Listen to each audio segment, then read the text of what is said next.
understand why we're giving them just a little puff at the top and they're kind of looking at us? What does that mean? So we're just calming them down with a little bit of smoke. It doesn't hurt them at all. It calms them and soothes them so they realize we're not doing anything to try to mess with them. We're not trying to hurt any of them. And what we're doing here is we have a brood box, which is where they build their nests and have their babies. It's completely full, and we need to separate it and split it so that we can really make 2 colonies out of 1. So what I'm looking for right now is I'm seeing how many combs they have completely filled out. And in this case, they have all 10 combs completely full on both sides. So they've started to build on the top of the frames. They've started to expand and build queen cells, which we'll show you in just a second. So we're going to move over. Come on, they're not excited right now. Right here we have several queen cells that are being developed. Oh, yeah. And the pupa's in there, and they're forming the queen cell right there, that large one.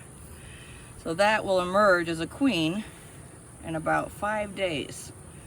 So just from yesterday to today, they capped the pupae and made that queen cell. So we're gonna move some of them over. As you can see, the bees are actively working everywhere, but we have a little bit too many. And we'll keep an eye out for the queen on everyone just in case, so that if we see her, we can identify her. So is the queen bigger? Yes. How can you tell? So your queen is going to be significantly larger, both in length as well as in overall size. Now, as you can see, we are at the heart of the matter. We have more bees than can fit in a box, and that's what we're here to do. And the way that they form it is the babies are in the middle, and then the pollen will be on the outside and the honey on the furthest combs on the outside. So what we're going for right now are some of the babies to transfer over. So we're going to loosen up a few of these here in the middle, and they will let me know if I've happened to run into the queen by changing their tone significantly. So that's perfect. That's a great little... So I'm just loosening them, separating them, so I can have some access to them. Now, I know this is a rough guesstimation, but how many bees per hive is good? So about 30 to 60. Alright, so we're going to take a look here, and you can see there's several protruding combs or frames at the top here. Those are all queen cells. Wow. So that signifies that they're ready. That's a lot of queen cells. It is.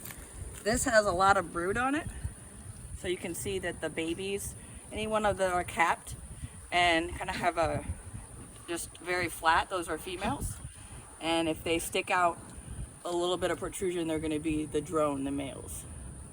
So no, I don't hear or see the queen on this one, but I think it's a good one to move over because these are nurse bees, which means they haven't gone out foraging yet. So they are going to be perfectly fine taking care of babies in a new home.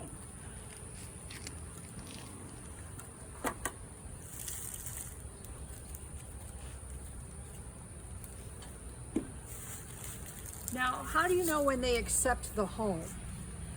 It usually takes about, if it's a virgin queen and it hasn't mated yet, it's going to take about 3 full weeks to be able to see, is the queen laying? If the queen is laying, everything else works. But just looking at this, you can see they needed to move. There's bees everywhere. You can see the different... Super full. Yeah. There's pockets in there that almost look like gel. And what that is it's the stage right before they're capped. So if you look, you can see some that are under the bees that are kind of look like larvae, like white. Yes. Yeah, so they're just growing. And you can see various nurse bees sticking their heads in and feeding them, taking care of them.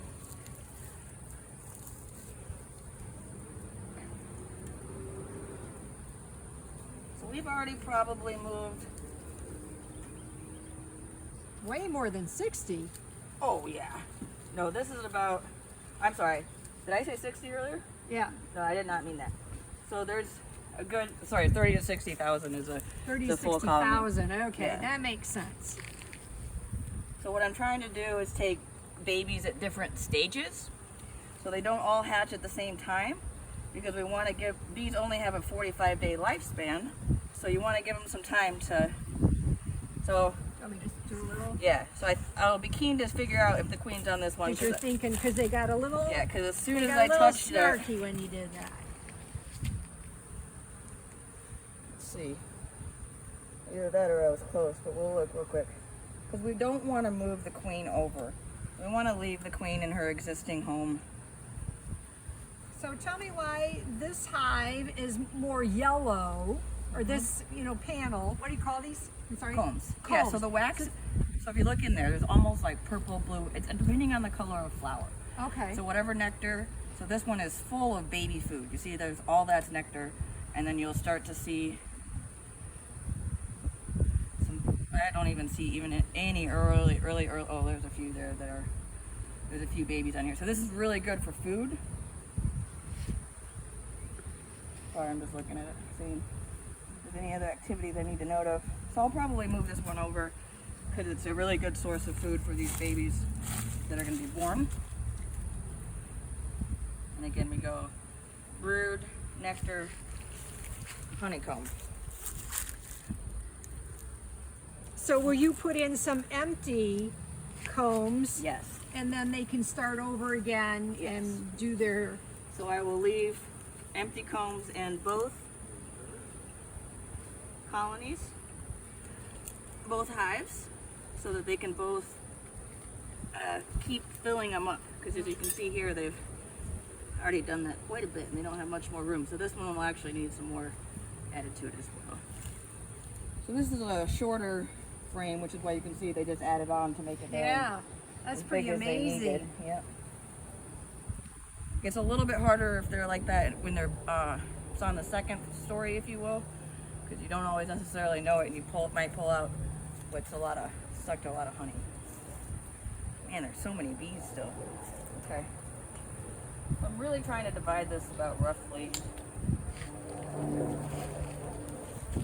knowing that the existing queen obviously has a lot more ability to keep laying right now. Trying to give her a little bit of the left side. So I was looking at seeing some. See how they have that right there, Teresa? Yeah. So that's like one of the queen cells they're trying to. They're trying to move. Because I must have knocked it loose. Can you point that out again? So right in here, they're right around a. It's like a big. It almost looks like a worm, like a yellow or a white worm. They're trying to figure out how And to they're trying to lift it figure up. out how to move it up. Can they do that? Oh yeah, they can lift. They're like ants, where they can lift an extremely, like a lot more than what they actually, like what their body weight would what I usually suggest. I'm really just gonna look one more and see. I'm really trying to find the queen at this point and just identify her for y'all.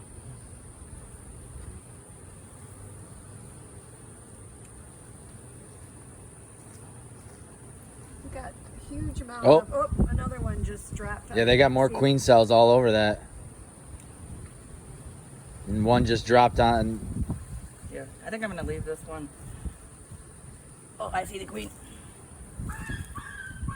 All right, she's on this side. No, I'm trying to show you. She's on this side. There she is. What? Right up here. Right there. See? Oh yeah. Can you see that? Can you Right, get there? follow my finger. She's right there. Right Yep, there. she's I moving see through. her. She's right there. Can you see her? She's about this long. Hang on, stop.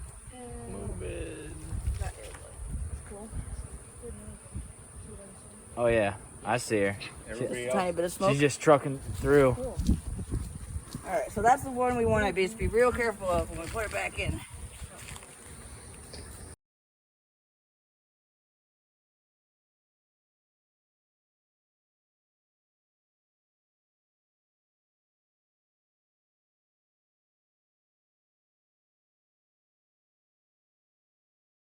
So this should keep the queen and these busy. Anybody that comes back to the hive will come back to this one.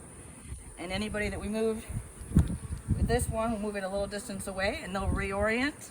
It'll take them about a day or two to figure out which one their home is, and they won't ever come back to this other hive again. Normally I would move it a little bit further away, but because of timing, this one I didn't recognize it was going to need split again.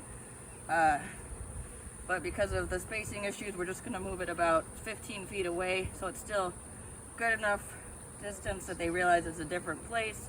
But yeah, normally you would want to move it less than 2 feet or over 20 feet.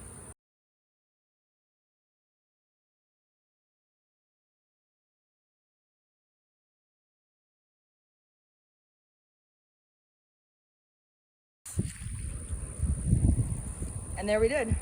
So now we have our new split to move to a new location. The existing queen will continue to lay babies, grow this hive, and we will check on this one in about 2 weeks and see if there are any new babies that have been laid. And we've given them a wide range of brood, so they'll be born and they'll keep having foragers until that queen's ready and mated. That's really awesome. So now you're putting... Now I put the inner cover back on. You can see they was running out of place, so they were even building on the top. So this one will go back on, the original one.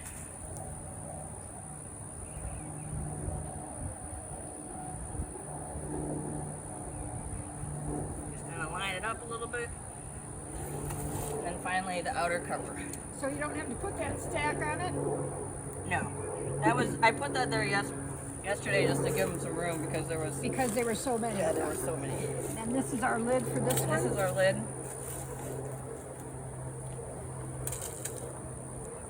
Because normally we put an inner lid, but we don't have that because it caught us off guard a little bit and they didn't have them at the store. So we got that.